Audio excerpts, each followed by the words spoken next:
this group of people that we already see as beneath us. We are just going to create the division in very subtle ways. I keep thinking about dog whistle politics, the very subtle ways that manipulation happens through, you know, the way in which those relationships are divided. And then you create a situation where, and what I really, really like about your story is that you had a deeper reflection, again, centering empathy, like, maybe she doesn't have this skill set that I have, and I still care about us being in community.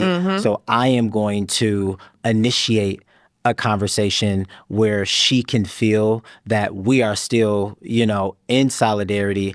I just cannot not feel what I feel because I care about this work, this job, and I care about you, right? Like, I named that to her, like, I care about you, and I felt betrayal if we are in Discord, if it is a spectacle, I feel betrayal because I would never do that to you, right? And I think the piece of that is just super important is like moving from, and I said this to you before the episode, moving from this SOME, some of us, logic of that crabs in a barrel, to McGhee's point, the sum of us, the power of us being in community, as a lever for us to be able to do all the other things. Like, imagine how powerful it is if you are in solidarity with, I'm always trying to bring up people with me. I'm always like, all right. Because when I win, you win. We all win. We win, but everyone doesn't have the sum of us SUM framework. Everyone doesn't have that. They have this only some of us can win. I gotta be the best Black person in this room. I gotta be.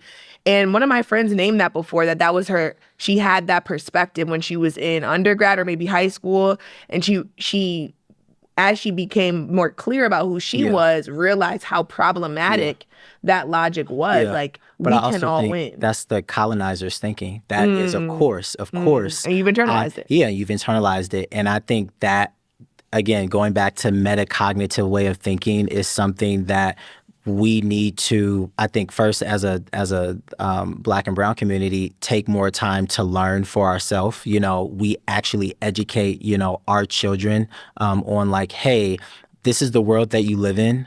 This is what you're going to experience in the world. This is how the world is going to divide you against yourself and against other people that look like you. And then this is the process to respond. And I think that learning that at a young age, imagine the revolutionary shift in just everything.